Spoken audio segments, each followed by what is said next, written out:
Μεταξύ μας, Κίμπαλ, πρέπει να σου πω πως αυτό που έπαθε σου χρειαζότανε. Άσε με, σε παρακαλώ πολύ. Ευγένεια φιλοξενουμένου. Μου χρειαζότανε. Μάλιστα, κύριε. Όταν ένας άντρας έχει τη μοναδική τύχη να παντρευτεί μια κοπέλα σαν την Τζούντι και σηκώνει τα μάτια του να κοιτάξει άλλη γυναίκα, ό,τι και να πάθει, λίγο του πέφτει. Ειλικρινά δεν μπορεί να ζει τόσο άδικο που σε αφήνει και φεύγει. Ναι, βέβαια, αυτό σε βολεύει, δεν είναι έτσι.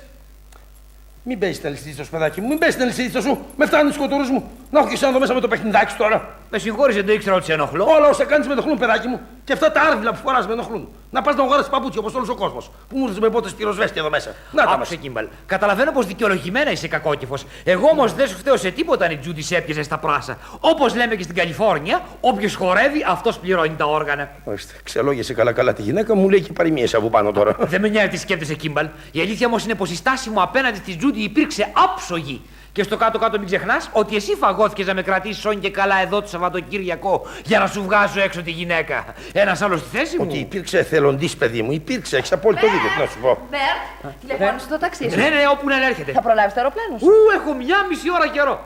Ωραία, θαυμάσια. Πολύ θα το ήθελα, Τζούντι, να άλλαζες γνώμη και να φεύγαμε μαζί. Και εγώ πολύ θα το ήθελα, Μπέρτ, αλλά δεν γίνεται. Πρέπει να πάω στη Νέα Υόρκη να συνεννοηθώ με τους δικηγόρους. Τι λες, Τζούντι. Σας παρακαλώ, κύριε, αφήστε με να τελειώσω. Ποιος είναι ο κύριος, εγώ είμαι.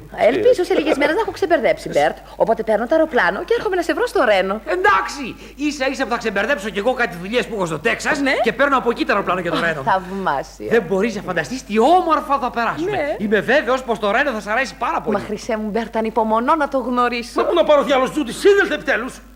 Σου λέω πως όσα σου είπα ήταν η αλήθεια και μόνο η αλήθεια, στο ορκίζομαι. Σε παρακαλώ, Τζόρτζ. Νομίζω ότι δεν έχουμε να πούμε πια τίποτα οι δυο μας. Την υπόθεση την ανέλαβαν οι δικηγόροι μας. Λοιπόν, άσε και τους όρκους και τις φλογέρες διαψεύσεις της δεκάρας. Η Τζούντι έχει δίκιο, αδερφέ μου. Έχεις καταντήσει μονότονος. Α, το καλό που στο έλω σε ένα ξυλάγκουρο της Καλιφόρνιας. Μην ανακατεύεσαι εκεί που δεν σε σπέρνουν, να μην σε κάνω πιο μαύρο και από τη μούρχα του πετρελαίου στο ξύλο. Σε παρακαλώ, Τζόρτζ, πώς το μιλάς έτσι του παιδιού. Μα Τζούντι, δεν καταλαβαίνω γιατί δεν θέλεις να με πιστέψεις. Σου λέω πως δεν ήταν κόλπο. Το πίστευα στα αλήθεια μου να πεθάνω. Ναι, Αφού σου δείξα και το γράμμα. Ναι, βέβαια, είναι και το γράμμα.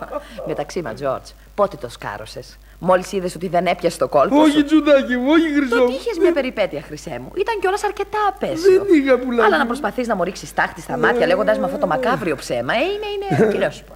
Και όσο σκέφτομαι ότι κόντεψα να τρελαθώ, παραλίγο να πάω εγώ στην κλινική Μάιο. Σε πέρασε για εντελώς τούβλο φουκαριάρα, Τζούντι. Τούβλο είσαι και φαίνεσαι. Και αν η γυναίκα μου είναι φουκαριάρα ή όχι, είναι δικός μου λογαριασμός. Δεν μπορώ να καταλάβω πώς ένα ανθρώπινο μυαλό μπόρεσε να συλλάβει κάτι τόσο φτηνό, τόσο πρόστιχο.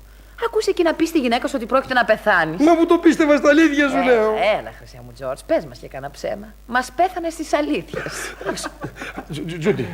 Τζούντι, σε παρακαλώ, άκουσα με για τελευταία φορά. Πολύ ευχαρίστως. Λοιπόν, ο δόκτωρ Μόρις μου έδωσε κάτι χαπάκια.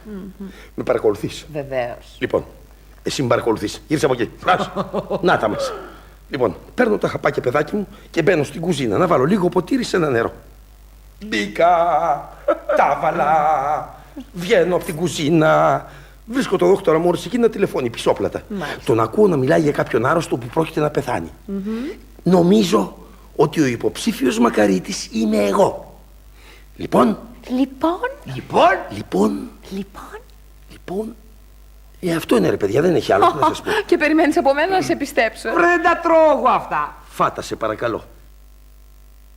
Έλα, Τζόρτζ, στο Θεό σου. Περιμένεις από μένα να πιστέψω αυτό το απέσιο ψέμα. Εγώ δεν περιμένω πια τίποτα. Είμαι ένας κόπανος. Μπέρτ, νομίζω ότι έφτασε το ταξί σου, Σε ευχαριστώ, Τζούντι. Πολύ θα το ήθελα να φεύγαμε μαζί. Και εγώ πολύ θα το ήθελα, Μπέρτ, αλλά δεν γίνεται. Θα σου τηλεφωνήσω στη Νέα Υόρκη. Να δεις, θα περάσουμε μπούρια στο Ρένο. Σε ευχαριστώ για όλα, Μπέρτ. Γεια σου, Τζακ! Κι άλλη φορά να είσαι πιο προσεκτικός. Αφήμα τώρα, φουρνόξυλο. Θα σου πετάξω το κεφάλι. Τι κάνεις εκεί? Λουλουδάκια, για να πάρουν τα παιδάκια. Πάω να ετοιμάσω τις βαλίτσες μου. Τζούντι, σε παρακαλώ πολύ, άκουσα εδώ. Τζούντι, σε παρακαλώ. Ας τα αστεία, σε παρακαλώ, και θα θυμώσω. Τζούντι!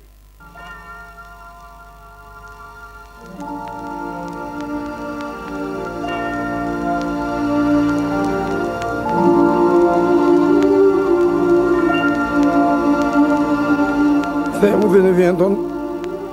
Αυτή με εγκαταλείψει στα αλήθεια. Εγώ νόμιζα πως παίζαμε.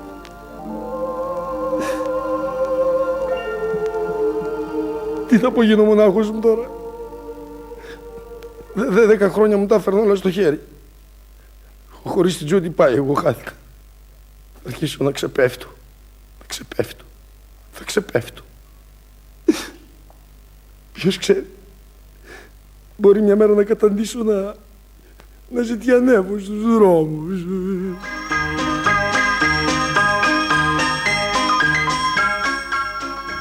Και αυτή τη φορά, κυρίες μου και κύριοι, εαυτό πια είναι κι αν είναι. Ο Τζορτζ Κίμπαλ φαντάζεται τον ίδιο του τον εαυτό, ντυμένο στα κουρέλια, να ζητιανεύει έξω από το Carnegie Hall. Για το πιο δραματικό του πράγματος, η μοιραία συνάντηση θα γίνει την παραμονή των Χριστουγέννων. Όλος ο κόσμος γιορτάζει χαρούμενος. Χιονίζει. Ο Τζορτζ, λυπημένος, τραγουδά.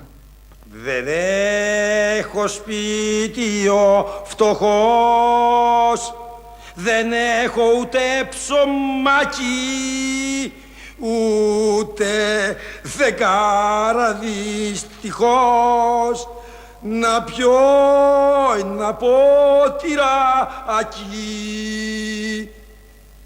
Τι ψυχή θα παραδώστε, κάτι και σε μένα δώστε.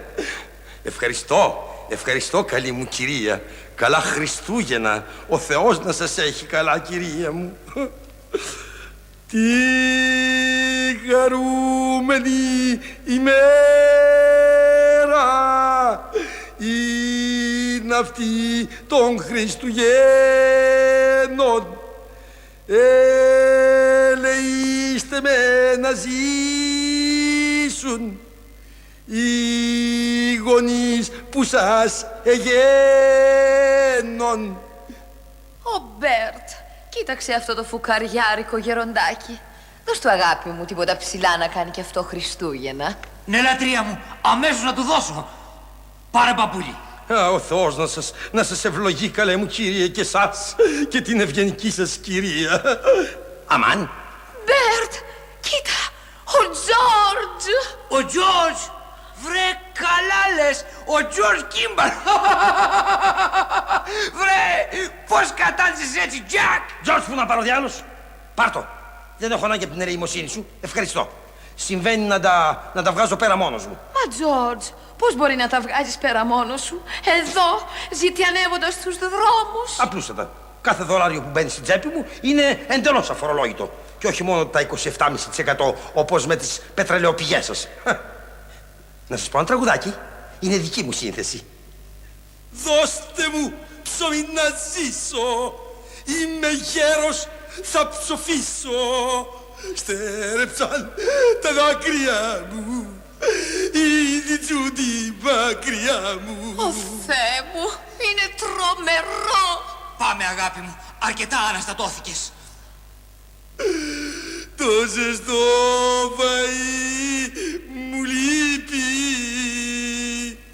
Τρέμω και θα αρπάξω γρίπη.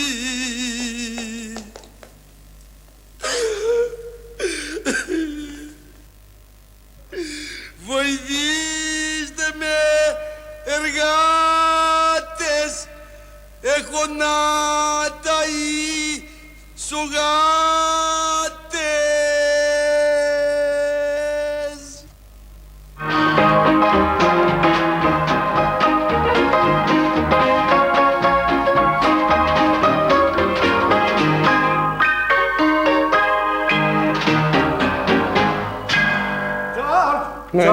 Τζορτζ, μπορώ να σε απασχολήσω ένα λεπτό. Εσύ Άρνολτ και βέβαια δεν νομίζω πως έχω τίποτα βιαστικό. Τι σου συμβαίνει, Τζορτζ, μήπως δεν αισθάνεσαι καλά? Όχι και τόσο. Ίσως θα έπρεπε να ξεκουραστείς. Θέλω να σε βάλω στην πολυθρόνα με τις ρόδες. Όχι, δεν θέλω, ας τις ρόδες. Βέβαια, καταλαβαίνω, Τζορτζ. Στην κατάσταση που βρίσκεσαι θα πρέπει να σου μυρίζει πτωματίλα, Ναι. Συμφέρω όμως κάτι, Τζορτζ, που θα σε αλλάξει εντελώς τη διάθεση. Ναι, τι πράγμα. Ναι, μόλις σου τέλειωσα τον επικίδιο. Θέλω να τον ακούσεις. Είναι πάρα πολύ Δεν ωραίο, χρειάζεται, Τζορτζ. παιδί μου, δεν χρειάζεται στον τζάμπα. Τους έλειπε ένας καλός στον ουρανό ψηλά και έστειλα να φωνάξουνε τον Τζορτζ τον Κίμπαλ. Σταμάτα, δεν θέλω άλλο. Σταμάτα. Όχι, στάσου παρακάτω τα πιο ωραία, Τζορτζ. Σταμάτα, δεν θέλω σου να μου πεις τίποτα. Φώναξε ο άγγελος. Σου χτύπησε την πόρτα. Ναι. Θα σου ξουρίζω διαρκώς του τάφου σου τα χόρτα. Εκεί το ξούρισμα είναι τα ίδια. Δεν πρόφτασες να πεις εμπρός ανοίγει μπαίνει μέσα την ώρα που έχεις βάλει μια στοστή. Θα σου κομπρέσα. Σταμάτα, δεν θέλω άλλο. Δεν θέλω, σταμάτα σου λέω, βρε παιδάκι μου.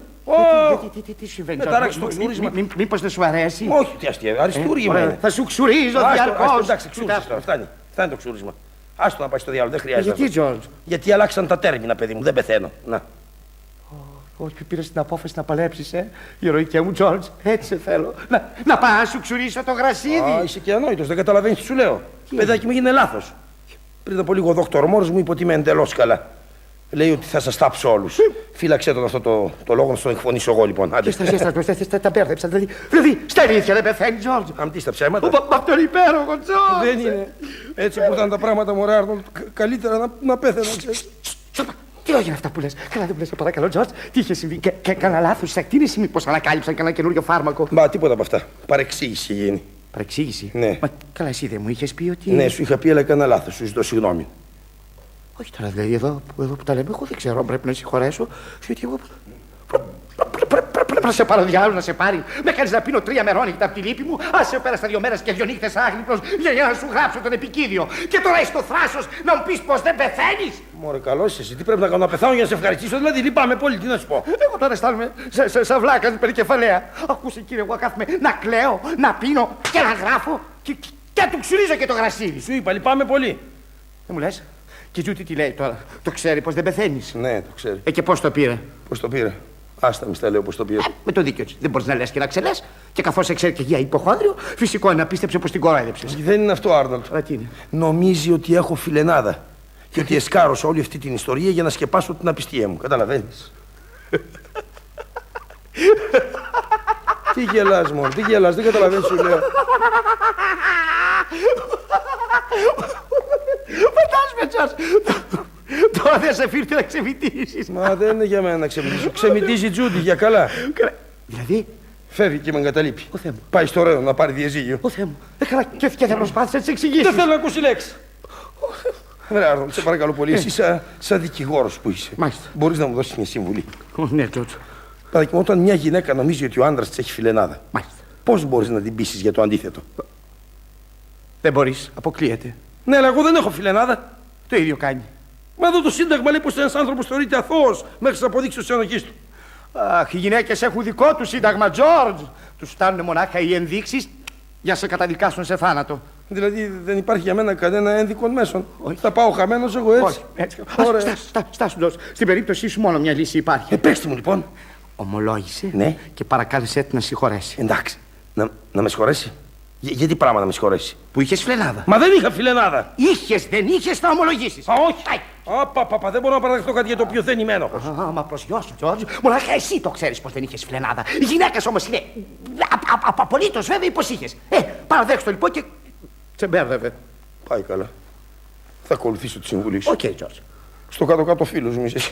Το κακό μου θέλεις. Δεν μου λες ρε Άρνολντ, αυτή η μέθοδος να πούμε είναι γκαραντί πετυχαίνει, Μέσωσε σε αραίο παγίτη μου. Άντε, πάω να βρω το πνευματικό να με εξομολογήσει. Ναι. Πού πας. Δεν μου πες να πάω να ομολογήσω. Το πράγμα δεν είναι και τόσο απλό. Ομολογώ, συγχώραμε και ο Θεός σας με συγχωρέσει. Τι θες να πεις. Θα σου ζητήσει λεπτομέρειες. Τι λεπτομέρειες. Ποιο ήταν το κορίτσι. Πόσο χρόνο είναι. Όμορφη νοστιμούλα ή άσχημη. Την αγαπάς και σε αγαπά. Πού τη βρήκες. Άντε. Και το κυριότερο, Τζορτζ, πώς ήταν. Από κρεβατικής απόψεως.